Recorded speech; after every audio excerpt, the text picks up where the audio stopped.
Assalamualaikum warahmatullahi wabarakatuh. Nama saya Fauzia Lubis dari kelas Hukum Asuransi 6D. Di sini saya akan mempresentasikan tentang asas-asas asuransi. Asas-asas asuransi, di mana pengertian asas merupakan norma yang bersifat statis yang menjadi pedoman dalam pembentukan hukum positif.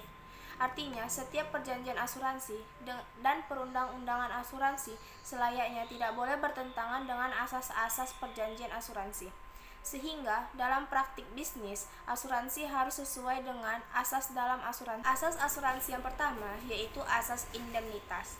Salah satu asas utama dalam perjanjian asuransi, karena merupakan asas yang mendasari mekanisme kerja dan memberi arah tujuan dari perjanjian asuransi itu sendiri. Perjanjian asuransi memiliki tujuan untuk memberi suatu ganti kerugian kepada tertanggung oleh pihak penanggung. Pengertian kerugian itu tidak boleh menyebabkan posisi keuangan pihak tertanggung menjadi lebih diuntungkan dari posisi sebelum menderita kerugian. Kedua dalam asuransi adalah asas kepentingan yang dapat diasuransikan. Asas utama kedua dalam perjanjian asuransi atau pertanggungan, maksudnya, pihak tertanggung mempunyai keterlibatan sedemikian rupa dengan akibat dari suatu peristiwa yang belum pasti terjadinya, dan yang bersangkutan menderita kerugian. Setiap pihak yang mengadakan perjanjian asuransi harus mempunyai kepentingan yang dapat diasuransikan. Maksudnya, bahwa pihak yang tertanggung mempunyai keterlibatan sedemikian rupa dengan akibat dari suatu peristiwa yang belum pasti terjadinya dan yang bersangkutan menjadi menderita kerugian. Asas yang ketiga dalam asuransi adalah asas kejujuran yang sempurna dalam perjanjian asuransi. Asas ini disebut juga dengan itikat baik, yang merupakan asas bagi setiap perjanjian sehingga harus dipenuhi oleh para pihak yang mengadakan perjanjian.